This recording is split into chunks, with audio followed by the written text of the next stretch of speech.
Timoteyə 1-ci məktub. 2-ci fəsil. Dua və ibadət. Hər şeydən əvvəl xahiş edirəm. Möminlik və ləyaqətlə sakit və rahat ömür sürməyimiz üçün bütün insanlar, o cümlədən padşahlar və hakimiyyət sahibi olanların hamısı üçün yalvarış, dua, vəsatət və şükürlər edilsin. Çünki bu yaxşıdır və xilaskarımız Allahı razı salır. O, bütün insanların xilas olub həqiqəti dərk eləməsini istəyir. Çünki bir Allah və Allahla insanlar arasında bir vasitəçi vardı. O, insan olan Məsih İsa'dır.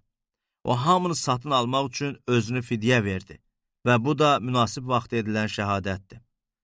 Mən də həmin şəhadətin vaizi və həvarisi təyin edildim. Yalanı deyil, həqiqəti söyləyirəm. Başqa millətlərə iman və həqiqət öyrədən müəllim oldum. Buna görə istəyirəm ki, kişilər qəzəblənmədən, mübahisə eləmədən hər yerdə müqəddəs əllərini qaldırıb dua eləsinlər. Qadınlar da ədəbli görkəmlə, abır-həya və ağıl kamalla bəzənsinlər. Dəbdəbəli saç düzümü ilə, qızıllarla, mirvarilərlə və yaxud bahalı paltarlarla deyil, mömin olduqlarını bəyan eləyən qadınlara yaraşan tərzdə xeyirli işlərlə bəzənmələrini istəyirəm. Qadın sakitlik və tam bir tabelik içində öyrənsin. Qadının öyrədib kişiyə ağalıq eləməsinə izin vermirəm. Qadın sakit olsun. Çünki ilk yaradılan Adəm oldu, sonra Həvva. Aldadılan da Adəm deyildi.